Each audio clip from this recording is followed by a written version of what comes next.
Hola, ¿cómo están? Un gusto saludarles, un gusto de estar aquí con ustedes. Me quiero presentar, mi nombre es Daniel Rebolledo, soy de Santiago, de Chile, hermoso país, hermosa ciudad. Tengo 30 años de edad, pertenezco a la iglesia IPETRI. IPETRI significa Iglesia Pentecostal de la Trinidad. Es una iglesia que tiene 53 años de vida, en los cuales yo he estado 25, 26 casi en ella, bastante tiempo. Me alejé 4 años, así que sé lo que es lo que denominamos Egipto. Conozco todo ese concepto a plenitud. Estuve alejado de la iglesia en mi adolescencia, después volví como el hijo pródigo y Dios me extendió sus brazos y me volvió a recibir con su amor y tuvo mucha paciencia conmigo, la verdad, demasiada. Bueno,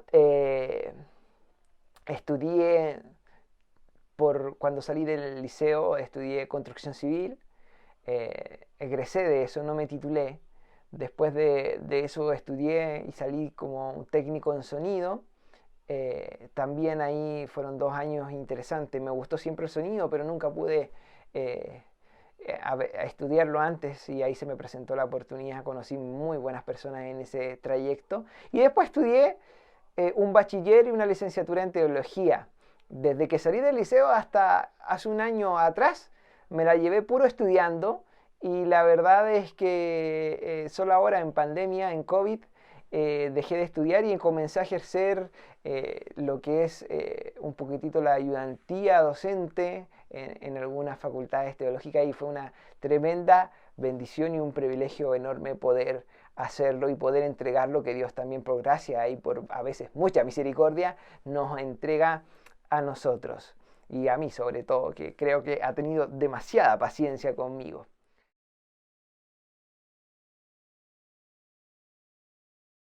Como les decía, pertenezco a una iglesia que ya saben es pentecostal porque se llama Iglesia Pentecostal y de la Trinidad y eso ya agrega un concepto bastante criollo también latinoamericano como es la Trinidad, también un concepto bastante complejo dentro de ciertas áreas teológicas, pero bueno, yo no me considero un evangélico como tal, sino más que bien un cristiano. Y algunos dicen, oye, pero ¿por qué si es lo mismo? Para mí los evangélicos tienen de alguna u otra manera un concepto más errado quizás de lo que es seguir a Cristo. Es más seguir una religión más que Cristo, porque para mí seguir a Cristo es un estilo de vida absolutamente, aunque suene bien cliché esto, lo que estoy diciendo, pero se los digo realmente. Si ustedes me preguntan, yo me defino como cristiano. Cristiano protestante, por supuesto. Pertenezco a la iglesia pentecostal, pero nosotros creemos más que en el pentecostalismo de lo tradicionalista, de lo denominacionalista, en el pentecostalismo de lo que pasó y ocurrió en el Pentecostés, en los hechos que ocurrieron en ese momento, en la manifestación del Espíritu, en cómo el Espíritu Santo se movió entre las personas para poder compartir y dar a entregar el mensaje de Jesús, que es muy importante y que yo creo que deberíamos hoy día estar haciéndolo cada día y que creo que lo estamos haciendo muy bien.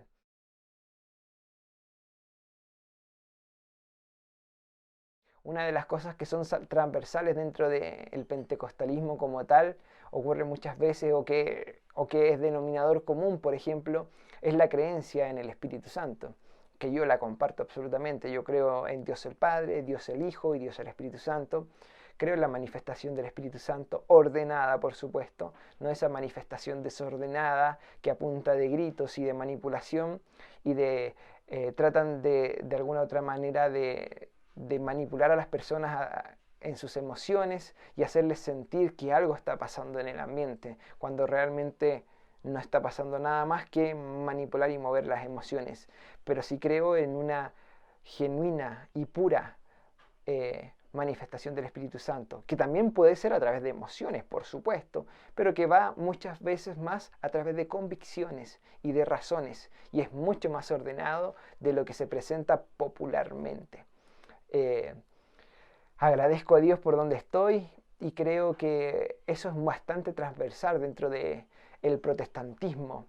Otra cosa transversal y que deberíamos quizás normalizar como transversal dentro del protestantismo es mirar todas las aristas desde los ojos de Jesús. Mirar, por ejemplo, la apologética a través de los ojos de Jesús, mirar la escatología a través de los ojos de Jesús y darnos cuenta que hay muchas enseñanzas que a veces no están apegadas a lo que Cristo, a lo que Jesús dijo, o mostró en las Escrituras. Entonces, si miramos desde una cristología todos los acontecimientos pasados, presentes y futuros, vamos a tener una mayor claridad dentro de nuestra rama, y yo considero que es muy importante eso dentro del protestantismo. No sé ustedes, pero yo sí.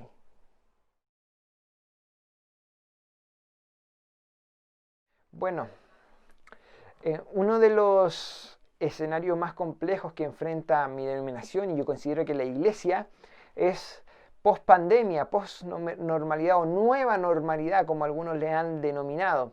¿Qué va a pasar después de que pase esta crisis sanitaria? ¿Cuánta gente va a volver a la iglesia y cuántos se van a haber ido? ¿Llegarán personas nuevas? ¿Llegarán algunos que se habían alejado? ¿Volverán los que estaban? Creo que ese es uno de los escenarios más difíciles que se va a enfrentar. Otro es la diversidad que existe de pensamientos y que a veces la iglesia lo ve como malo, lo ve como un ataque, lo ve como una falencia, pero en realidad es algo que nos enriquece como cristianos. Y dentro de las mismas comunidades hay gente que piensa muy diferente. Por ejemplo, estaba el tema del apruebo o del rechazo. ¿Y en qué comunidad no había gente que aprobaba, pero también rechazaba? Y uno como líder, como pastor, sea el cargo que tengas, tienes que ser líder y pastor de la gente que aprueba y de la gente que rechaza. Entonces, esa diversidad de pensamientos y de perspectivas ante una sola situación debe ser algo fundamental que debemos enfrentar con sabiduría y equilibrio. Aunque a veces es bastante difícil porque el liderazgo es muy fácil hasta que tenemos que involucrarnos con personas. Porque las personas son difíciles de tratar por sus características emocionales o de personalidad. Algunos son muy fuertes de carácter, otros son más livianos y son más fáciles de sobrellevar. Por eso el liderazgo es fácil hasta que tienes que trabajar con personas. A veces es muy fácil también criticar a los líderes y a los pastores si tú ni siquiera has tenido una cantidad importante de personas a quienes liderar.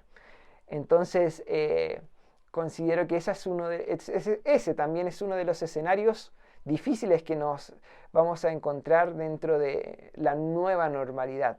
Otro escenario o desafío importante que nos vamos a encontrar es poder generar un equilibrio entre lo tecnológico, entre lo online, entre lo presencial, entre lo real y entre lo ficticio dentro del cristianismo, en cuanto a la forma y a la transmisión de nuestras formas de hacer iglesia. El término hacer iglesia es un término bastante ocupado últimamente que me llama la atención, pero creo que yo le agregaría ser y hacer iglesia. Muchas veces hacemos iglesia sin siquiera serlo y muchas veces queremos ser la iglesia y ni siquiera la hacemos.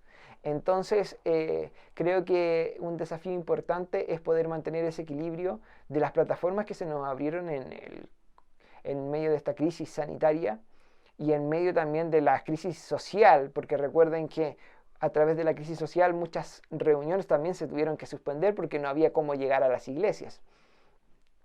Considero que eso es muy importante y que tenemos que enfrentar con la mayor claridad, pero también sabiduría. No podemos estar desesperados por volver a estar presencialmente en un templo si corremos riesgos de contagiarnos. Claro, ustedes me podrán decir, ¿y dónde está la fe y la esperanza en Jesús? Está, pero ¿dónde está también la sabiduría, el tino que decimos nosotros como chilenos, para darnos cuenta que si tenemos un grupo grande de personas en el mismo lugar y una de esas personas está contagiada, todos se pueden contagiar y va a haber un brote dentro de una iglesia cristiana, un brote del COVID, y creo que nadie quiere eso. Entonces tenemos que ser sabios al saber cómo manejarlo, pero también cuando esto pase tenemos que mantener lo que hemos ganado en este tiempo. Hemos ganado un terreno en cuanto a las transmisiones, en cuanto a transmitir nuestro mensaje en otras plataformas, a no tenerle miedo a la tecnología, a pastores de mucha edad, de 60, 70, 80 años tratando de transmitir un mensaje. Algunos se burlan de ellos. Yo les doy gracias a Dios por ese tipo de personas que han atrevido a salir de su comodidad y de la conformidad y de la liviandad a veces que uno está dentro de la iglesia para poder transmitir el mensaje y alcanzar a todas las personas. Otro desafío importante que creo que se nos viene y que ya viene hace bastante tiempo es la formación dentro de las iglesias. Creo, en una humilde opinión personal, que los institutos bíblicos se formaron por la escasez de formación teológica dentro de las iglesias. Me parece gravísimo, me parece tremendo. Creo que las iglesias deberían preparar a cada persona y sobre todo a los más interesados teológicamente. Y también deberían darles espacios a los que en otras áreas se han formado de manera profesional para que puedan servir dentro de las iglesias. Ese es un desafío importante. La gente cuando llega a las iglesias no se queda por las lindas predicaciones homiléticas y con la excelente hermenéutica que nosotros aplicamos. La gente se queda en las iglesias por las relaciones que forman.